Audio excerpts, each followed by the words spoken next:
So welcome again. We're obviously all in the Washington Bike Walk Roll Summit. I'm Rachel Schaefer. I use she, her pronouns. I'm the Seattle Policy Manager for Cascade Bicycle Club and Washington Bikes. And we're excited to have you all with us today.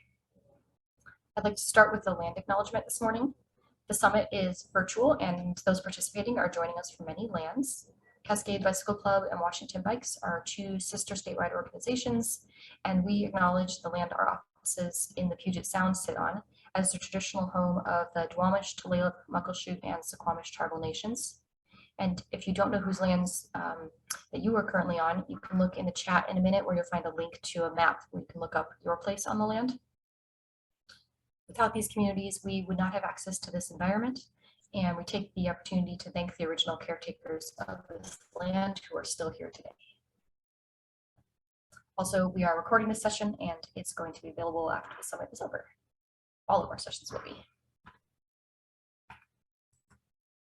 All right, our summit is hosted by Cascade Bicycle Club and Washington Bikes, two sister statewide organizations with a shared vision of a safe and healthy future where bicycles bring people together, eliminate inequity, and create thriving communities. Cascade serves bike riders of all ages and abilities throughout Washington state, educating new riders and advocating for safe places to ride and holding events and rides. Washington Bikes advocates for bicyclists' rights, endorses political candidates, holds officials accountable, and works to shape policies that will make bicycling safer and more accessible for all. Thank you to our sponsors whose contributions are enabling us to bring this summit together with registration free for everybody. Thank you, Washington State Department of Transportation, Columbia Bank, and DRO. And our session today is People Before Polar Bears, Advocacy Communication Tools Proven to Succeed. Our speaker today is Sarah Kiesler of Cascade Bicycle Club and Washington Bikes. So today we'll be learning about how to get an advocacy message heard by the most people possible. Why does Twitter matter? How do we use it? And how do we tell real stories of people in our own communities? Sarah Kiesler is the Cascade and Washington Bikes Communications and Marketing Director, and she will answer all these questions and more as she shares tips and tricks for spreading the word in a noisy world. So we'll have time to hear from Sarah. She's going to give us a presentation, and then throughout the presentation, as you have questions, please put them in the chat, and then we will circle back to them at the end. She'll answer as many as we can get through in the time that we have.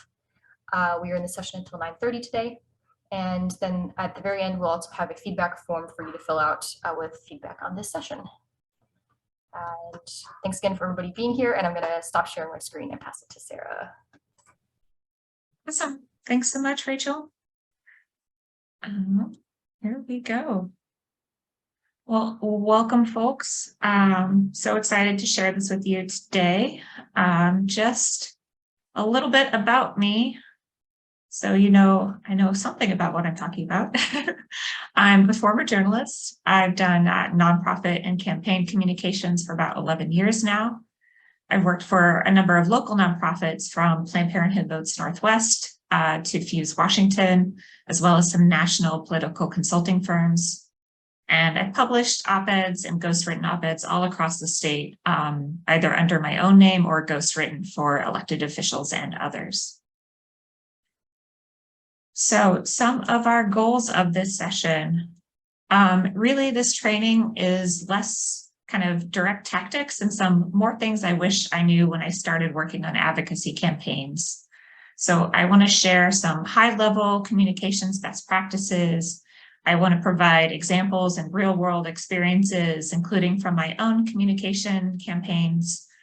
And I want to share some unique tools specific to campaign communications and advocacy that I really think will help you spread the word and get your message out. And if folks in here are working on any kind of communication campaign, please do feel free to share it in the chat at some point. I'd love to hear about what you're trying to spread the word about in your community. Okay, so tip number 1 is the power of communications and organizing, working together to deliver stories that get heard and win campaigns. So Organizing and communications really often get siloed in campaigns, but they truly should go hand in hand. And so whatever's your strength and your role, whether it's talking with people in the press or it's talking with supporters out in the field, being well connected and coordinated with your internal and external communications is such a recipe for success, for media success, and for winning your advocacy campaign.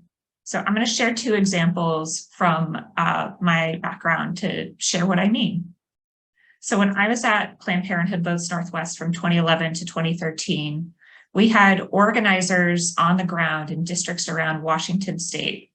And they met with with our volunteers one-on-one on a regular basis to collect their stories. And so I would have connections with these organizers and input all of those stories into a big Excel story bank.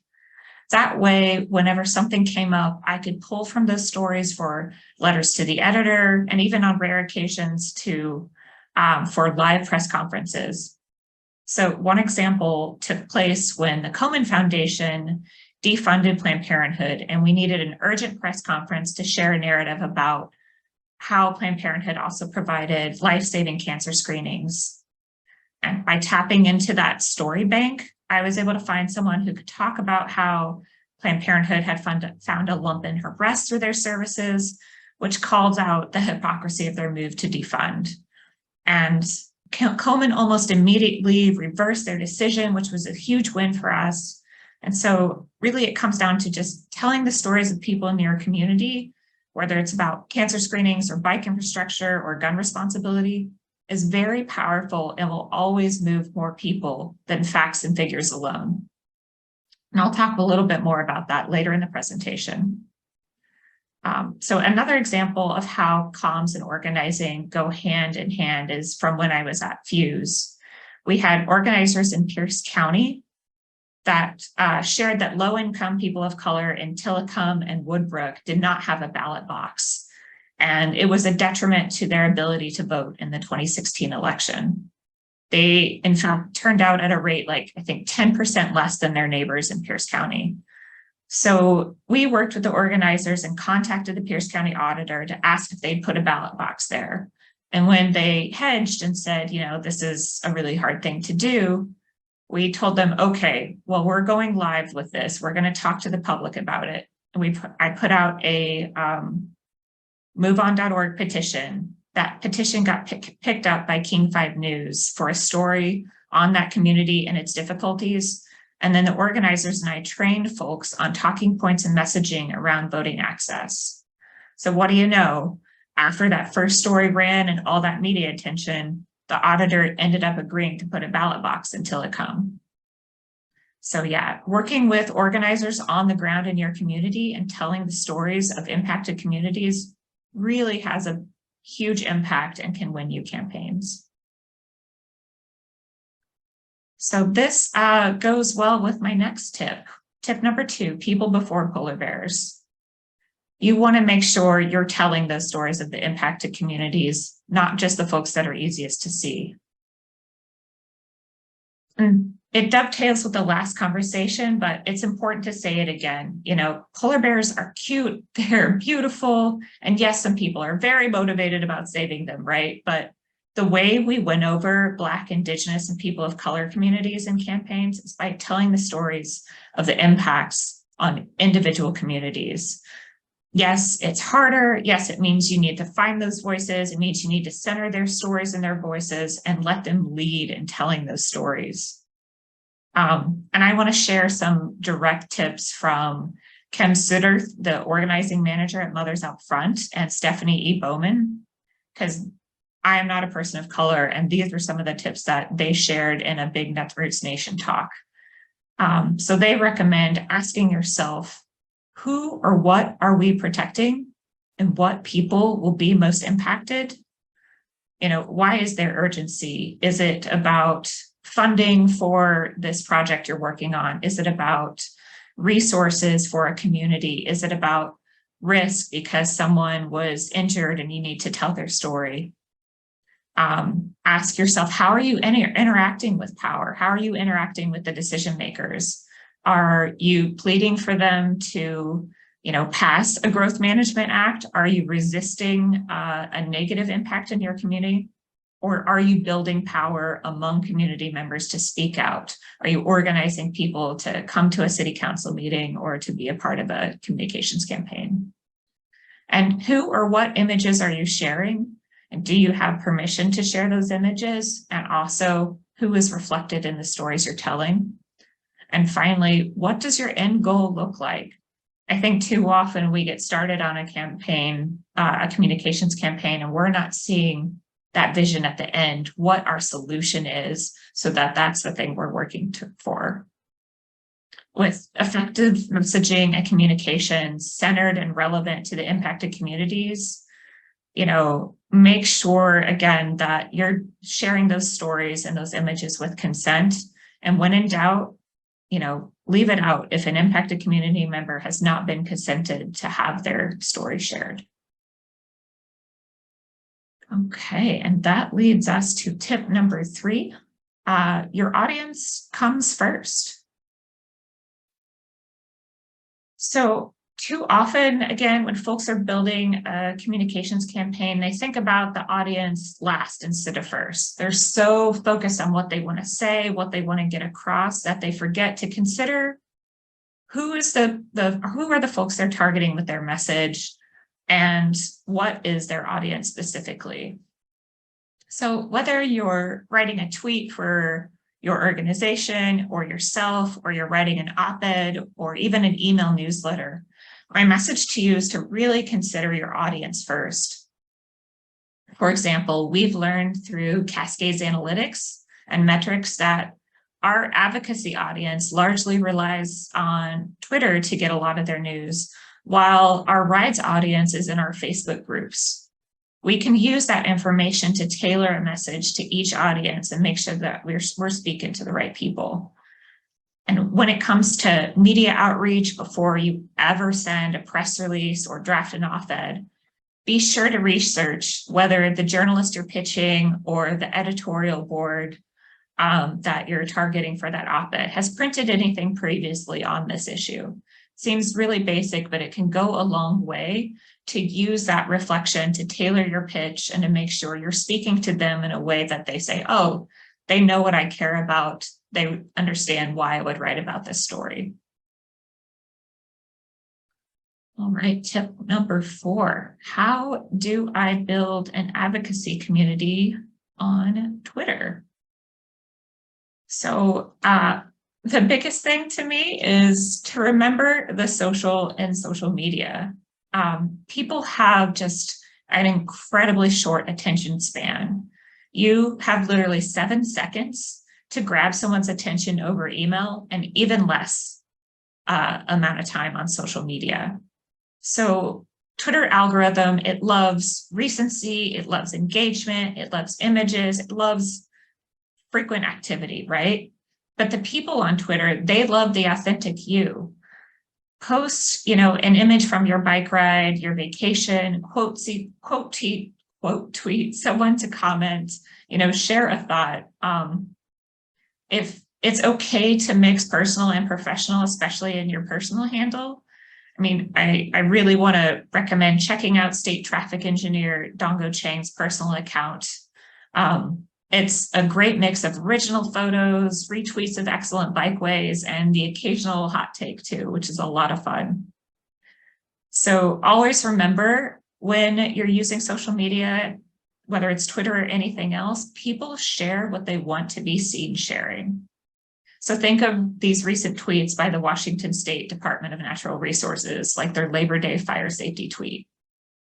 A straightforward, put out your campfires, may have gotten like a few likes and shares, but a joke tweet with a cute graphic, it went hugely viral.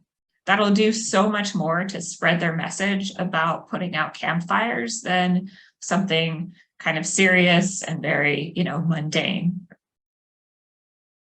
And the final list or a final recommendation for using Twitter for advocacy is to make lists of Twitter users that you think are great and try to engage with those folks, whether it's a specific topic list or something else. And remember, tagging is networking. So say you're out on a bike advocacy ride with Cascade or Washington Bikes, and you're really inspired by something you see. Post a photo and you can tag up to 10 people in that photo. So maybe there's some elected officials on that ride and you want to tag Cascade as well. You can tag up to 10 people in Twitter photos and get your message out about the thing you've seen out in the world. And you don't even have to use character spaces that way. Okay, but it is important to remember who is on social media, I think. You know, platforms like Twitter and TikTok are not as ubiquitous as some folks think. Truly, YouTube is the giant of the American social media world with 81% of the population. 69% of folks use Facebook, which is also a very large number. 7 of 10 use it daily. I guess that's not, I shouldn't have said only. That's a pretty big number. And then Instagram's the next highest at 40%, and Twitter is about a quarter of the population, while TikTok has about a fifth. So my next tip for advocacy communications is text is best. So texting is one of the best and most underutilized advocacy communication tools. To share a little about why it's best. We've established that folks have a really, really short attention span, right? Whether it's email, social media, you name it. But did you know that 90% of people open every text message, which seems like a huge number when you consider the open rates for email newsletters or any other campaign? The click-through rates are even higher on text than email. They're more like 4% instead of about 1 to 2%. And as Cascade people know, the data is clear that email is still alive and well for generating advocacy and also helping folks get their message out. So that means text is just really, really powerful. For organization-run communication campaigns, texting tools for communicating peer-to-peer via broadcast can be, they can cost a little bit of money. They do require a platform. And it also requires list building, unless you're receiving your list from a voter file for that kind of campaign. However, I still think this is a tip worth knowing as you're thinking about advocating for change in your community. If you're a C3 nonprofit or a C4 nonprofit, it's a really great way to get a message out. And so when you're texting, just like when you're sending an email or writing an op-ed, be sure that you're including an engaging ask. You have a hook, you're stating the problem, and the more you can make it conversational to really speak in people's language, the better. With text, you can reach a lot of communities that aren't necessarily using email on a frequent basis or even social media, since so much of the population has a cell phone. This leads me to tip number 6, which is measure your success. So every single interaction tells a story. Every like, every click, every comment on your digital campaigns, every reaction tells a story about your audience and what they're looking for and what they're not. So our audience is already telling us what they want and what's working. The more you can obsess with your data and learn what they're telling you, the better you can share your message across the board. According to, just to explain exactly what data analytics is and give you a hard definition, according to corporate digital analyst Britt Bishkoff, data analytics is the process of collecting and analyzing qualitative data generated from online interactions with your organization to drive continual improvement of the digital experience to produce better results. So I'll break that down a little. It just means analytics aren't just for comms and digital people. It benefits everyone in your advocacy communications campaign to know what your performance is of your message and who your audience is. With cookies disappearing, behavioral analytics are really key to messaging your audience. You can identify key performance indicators such as your return on investment for digital advertising as the focal point of your core measurement, or you can group data such as segments of your audience that have shared characteristics. But not every benchmark really looks the same. And what does that mean? That means, say you're sending an email to invite folks to an advocacy event. You would consider the performance differently from that of an email newsletter. Both should include the unique audiences with their own history of engagement that are going to tell you, yes, this person is more likely to go to this advocacy event, and this person's more likely to read news about general things happening in your organization. So what kind of performance metrics should you be tracking when you're doing advocacy communication campaigns? At the most basic, if you're sending emails, you can track opens, click-throughs, and actions taken. With your website, track traffic to pages, traffic from returning users, and time on the page. And within your social media platforms, social following, growth of groups, and engagement metrics, such as especially comments and shares. Use these metrics to determine which audiences are taking action, which audiences are getting stuck, and what segments are driving the strongest engagement.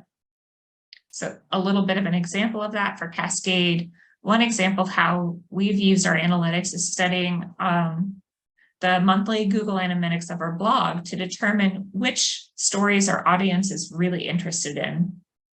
We've learned that trail news and gear tips drive huge numbers. So by mixing those kinds of stories in with the messages we really want to get across, like about, say, Seattle's upcoming budget process, might be a little drier than trail news, but that's a message that's really important to the priorities the organization has set. So we try to mix those things in among advocacy updates and other important stories to keep our audience engaged. And that's just kind of a very basic analytic you can start with right now. If you want to see what's working, go ahead and make sure you've set up your Google Analytics. There's a new update called Google Analytics 4 that has Tag Manager and many other tools that'll really help you see who's converting on your website and even who's converting on your social media. And this leads me to my last tip of advocacy communication tools, which is prioritize your mental health. May seem like one that's a little unexpected, but whether you've joined a movement or you're scrolling through social media or you're working day and night on an advocacy communications campaign that you're deeply passionate about, it can create a lot of mental health challenges. So, take your breaks, take your days off, talk to a therapist, exercise, drink water, sleep. The campaign likely started before you and could even continue after you. So your health matters for showing up every day and giving your best. And it matters for the folks you're communicating with too, and the people you're managing in your campaign. So your stress becomes their stress. And the more you can do to take care of yourself, the better all of your lives will be. So, even if you can't take a break for yourself, sometimes take one for the folks around you. Advocacy communication campaigns can truly suck everything out of you when you care so deeply, and it often feels like no one cares as much as you do. So just your mental health matters. Take a break, do what you need to take care of you, because as those of us know that have been, after working in advocacy communications for 11 years now, there's been some tough moments out there, especially during the pandemic and during other times. So take those breaks. And that is all for my presentation. Are there any questions? Thanks, Sarah. There are a lot of questions. They're good ones. Yay. I'm trying to organize them in my head, but I think we have a good amount of time. So let's see how many we can get through. Start with a broader one. And I can go probably multiple ways. What is the best way to get stories from our community to tell? I imagine it's really just about, how do you start getting out there in the community and gathering those stories? That's a great question. I think one way, is it's kind of simple, but it's really to show up, show up at your city council meetings. There's likely going to be folks, even the planning board, there's going to be folks that care about the same issue that you do. Reach out to the organizations in your area that have kind of an organizing structure. So, maybe in Spokane, that's Spocat, or in Bellingham, I believe is it their name, Bike Walk Roll Bellingham. I might have gotten that wrong. I apologize, Bellingham. But there are folks in your community that have a bit of an established organizing structure, and they can really plug you in to let you know the folks that are working on these issues and that care about these issues. And you can start to build sort of that network of people that are really out there doing that work and care to tell their stories. And then somewhat related, we have a specific question. Someone is saying, many people I work with are in immigrant communities and don't have their stories heard in advocacy. Do you have recommendations about connecting with or sharing information with communities that don't speak English? That is a really great question. So one thing that I have tried to do, there was a past advocacy communication campaign I worked on called Honest Elections, where we made a huge effort to hire translators to translate the messages we were sharing about that campaign, and then put those in language newspapers and in language communication tools from around the region, so that we were reaching some of those communities that may not have been, hearing our message if it was a op-ed in the Seattle Times or even an email campaign. And it made a huge difference, so it takes extra time, right? And a little bit of resource to have a message translated in order to ensure you're doing that kind of multicultural marketing, but it really goes a long way to reaching out to some of the local immigrant communities, so they know that they're heard. And for some of these communities, it's not even translating something straight. Like we learned with the Spanish speaking community that using Spanglish would actually get across to some folks better. So they had a mix of English and Spanish, and by being a little more nuanced with the message, we could reach them better because they knew we were listening to them and how they kind of access communication campaigns. That's cool. Trying to see if there's a thought. So I'm since there's so many familiar names on the participant list as well, I'm aware that we've got people from like large state agencies who probably have their own communications team, all the way down to volunteer-led advocacy groups who are fighting the good fight in their cities and towns. And so I'm wondering for this either smaller teams, like a tiny nonprofit, or just it's a group of volunteers and so that no one's getting paid for this work. Is it better to focus? Is it better to have a presence on all the social media platforms, or focus on certain platforms in a way to sort of use your time wisely? That is also a great question. Even here at Cascade, even though we have a 4-person communication team, which we are really blessed with that, right? We know that's not every organization. We still limit our social media platforms because it's better to do a few things well, or even one thing well, than to spread yourself too thin and not have a presence. So, for example, we have not entered the TikTok space yet because we don't have the ability to do video editing and to be really having a conversation with folks that are following us and building a list. We would rather focus on the few places where our people are and where we're engaging with them now and doing that well than spreading ourselves too thin. So for a small volunteer-run advocacy organization, that could mean, just Twitter and Facebook possibly. Or maybe if you have more folks, you're targeting younger folks, you could just be on Instagram and sharing stories and more kind of image-heavy communication tools that are reaching folks. And larger organizations have a bit more capacity, but you're still going to be spreading yourself thin, right? So focus on the tools where your people are, where your audience already is, knowing who that audience is super key. And then don't try and spread yourself too thin, because it looks a lot worse to be doing something poorly, you know, and to not have a presence there at all than to just have a few things you do well.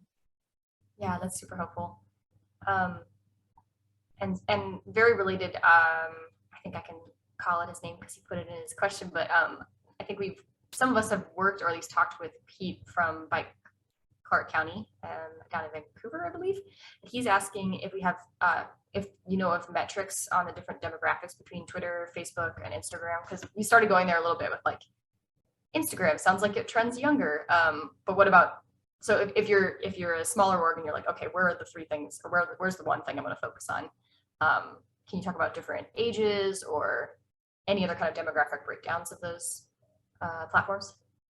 That's a good question too.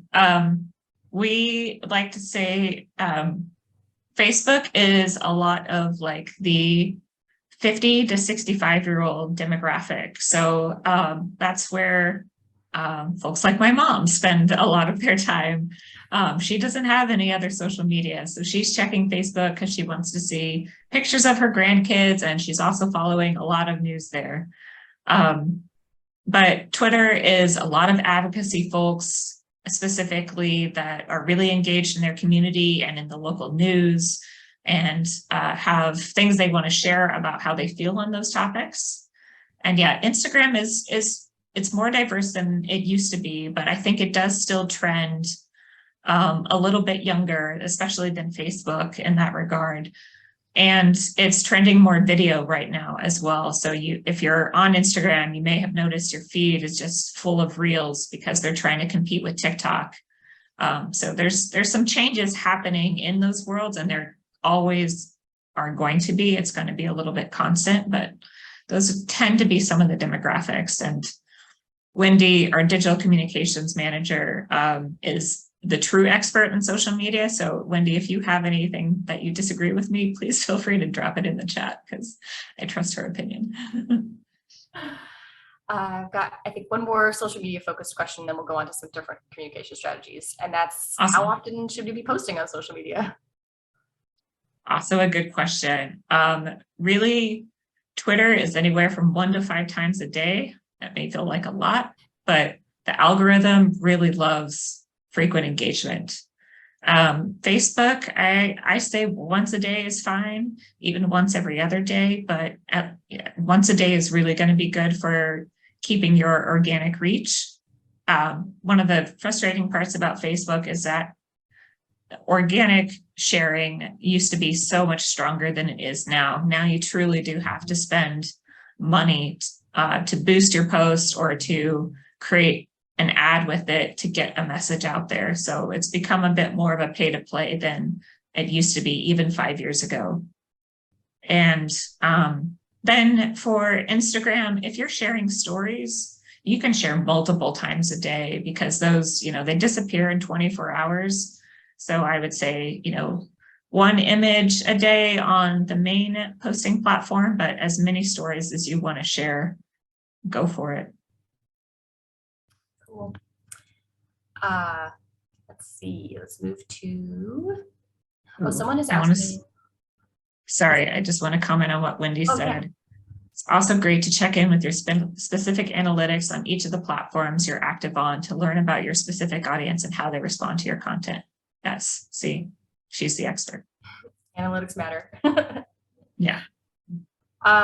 You mentioned this in your presentation, but what texting platforms would you recommend to reach a higher quantity of people versus just doing one-on-one texting? That is a very good question. So there's different, it depends on your goals, like many things. One that is frequently used on campaigns is called Hustle, and it's more of a peer-to-peer texting platform. So it's for organizing people, say, to get out the vote. It looks like a personal text message from a friend, but really you're reaching a large number of folks, and you can enter their name into it and, say, hey, Sarah, are we going to see you at the bike ballot measure campaign? And so it really is very organic looking, but it reaches a lot of folks very quickly for organizing folks like that. The tool that Cascade and Washington Bikes use is called Capital Canary, formerly Phone to Action. We haven't necessarily built out our texting platform yet because we primarily use it as a means to contact legislators to get them to take action on something we care about. However, it's a really good tool for reaching huge numbers of people on your list if you have a big list of phone numbers. But those things are can be difficult to build just starting from scratch. So figuring out ways that you're going to build a list primarily and who your target audience is will help you decide which tool works best. There's a couple others, like I think Mobile Commons, and there might be one more that I'm not thinking of off the top of my head, but there's a number of different tools out there at this point.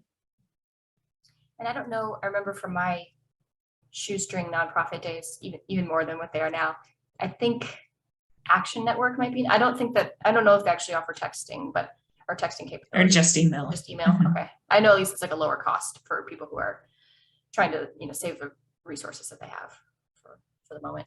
Yeah, that's a very good point. The Action Network, if you're trying to do email, there's some more affordable tools like Action Network and even MailChimp for reaching folks than some of the fancier ones. Yeah, and this isn't actually a question, but since we're just having this conversation, would you say if someone is, again, thinking of our local advocates, if someone is really getting their communication strategy started, would you say it's more feasible to start with kind of those lower resource, like freer options, and kind of build into something where you can maybe see if that cost is more feasible in the future? I think it comes back to starting with who your audience is and where they are. If your audience is younger folks, or if it's, you may not want an email program, right? So that social media might be enough for you if you're organizing people to turn out at events, or if you're just trying to get people to send letters to the editor. You can use some smaller tools to be able to get those messages across. So you may not need to have a mass text broadcasting campaign when you're starting. So, as long as you're starting your communications campaign thinking about your audience, you can go from there to really figure out how you're going to reach them. Yeah, that's great. Okay, I really like this question. I think this is a good conceptual one. This person's asking about how do you strike the balance on kind of getting in people's faces about an issue without pissing them off? Ooh, that's a good one. You're going to piss people off sometimes. The answer. It's just, it's not everyone's going to agree with you. And you have to be okay with that in some ways, especially,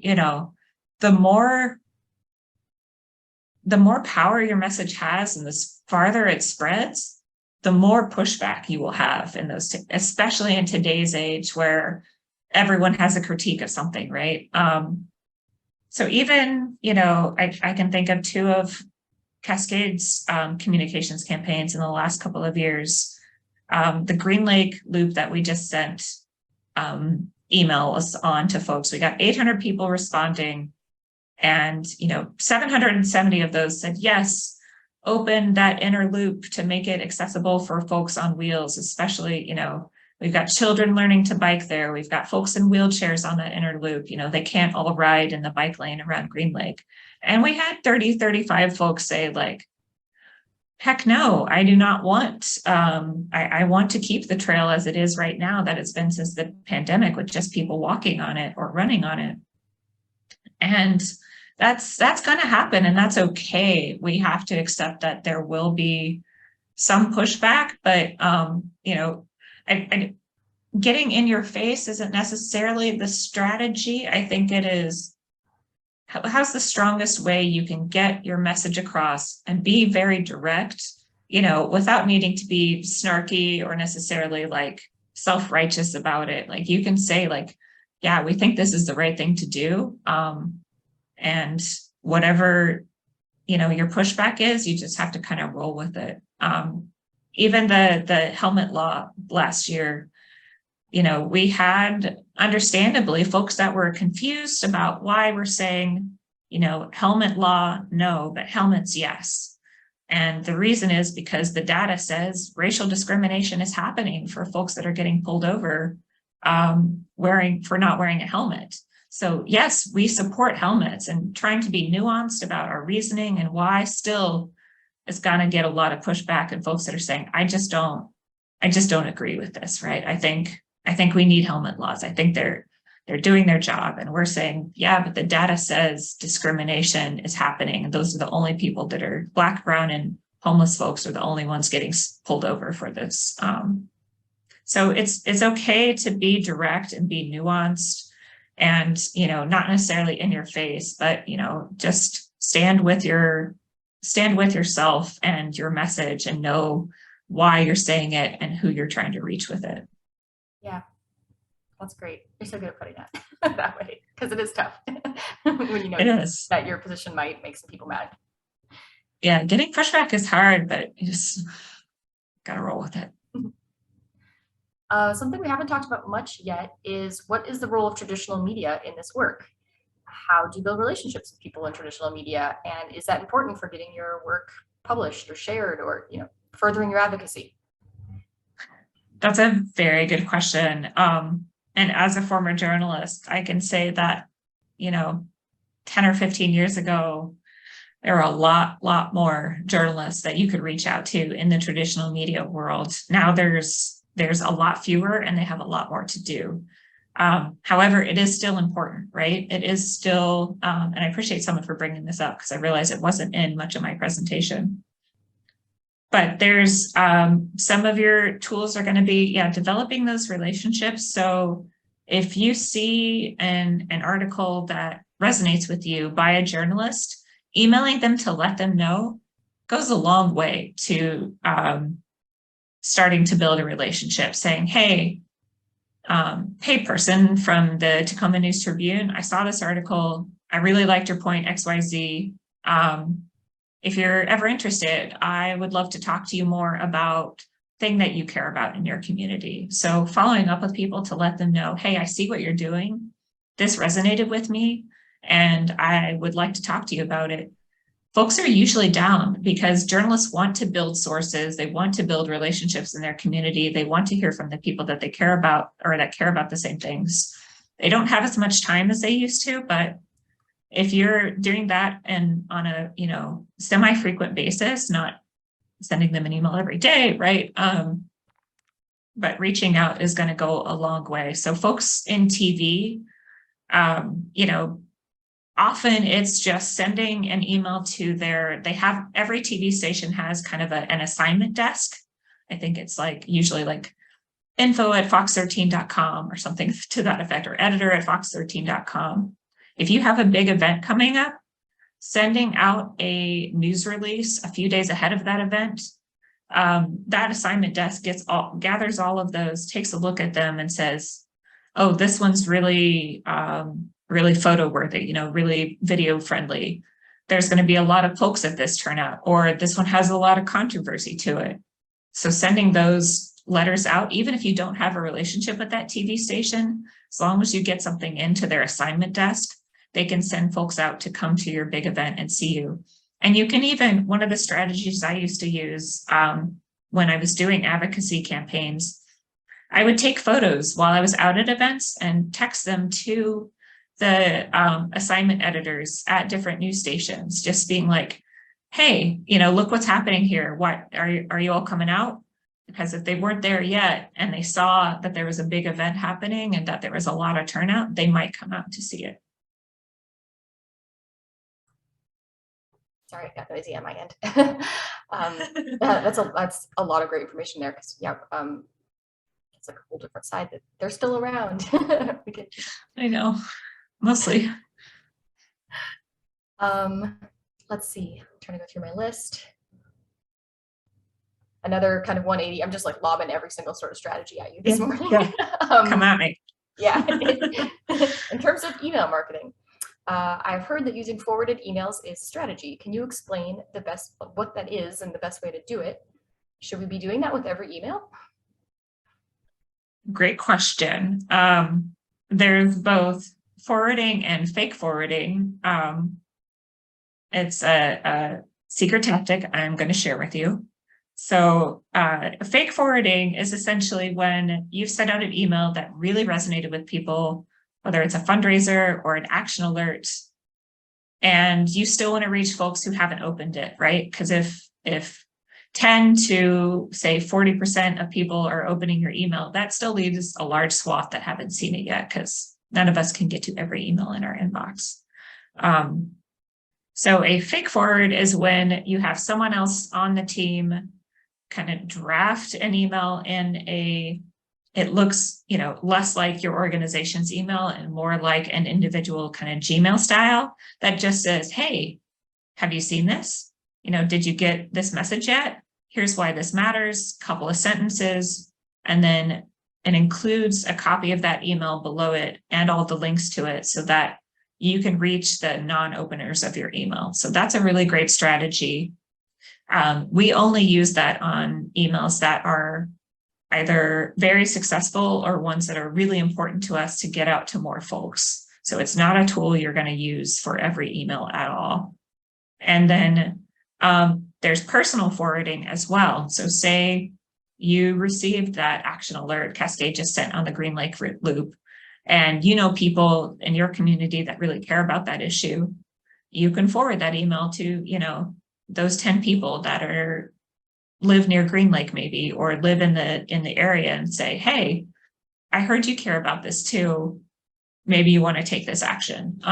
So those are the two different kinds of email forwarding, kind of the personal and what we call the fake forward. That's really just about this message matters, or we really need to reach more people with this message.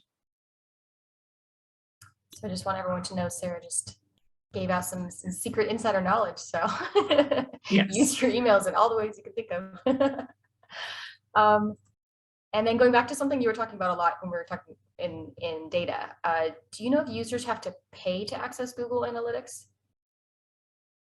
Google Analytics is free, yeah, because they love having that. Google loves having that data, right? By signing up for it, they also get access to it. That's their whole model.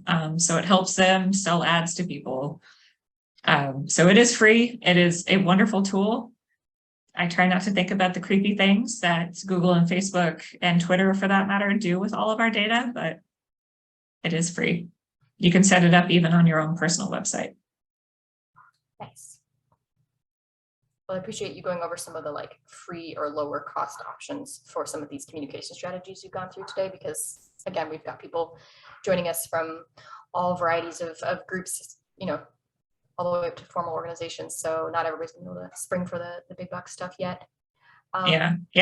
With social media and Google Analytics and all of those things, you are the product, right? That's why they're free, is because you are the product. Your data gives them the thing that they are selling. Well, it looks like we've powered through all the questions.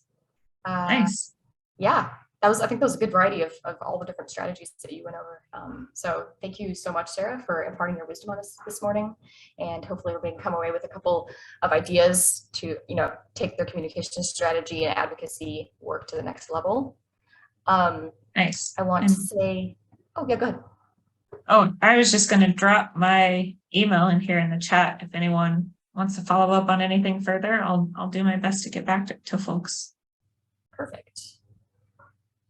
Yeah, we have ending a little bit early this morning, but our next session is at 12:30. It's called Biking to Schools, Paths to Access and Independence. And you'll also see in the chat there, Tamar just dropped in the Google form for providing feedback on today's session. And thank you again, everybody, for joining us. I hope you all learned something about communications today. And thanks, Sarah, for sharing with us. Awesome. Thanks, everyone. Great. We'll see you in the next one.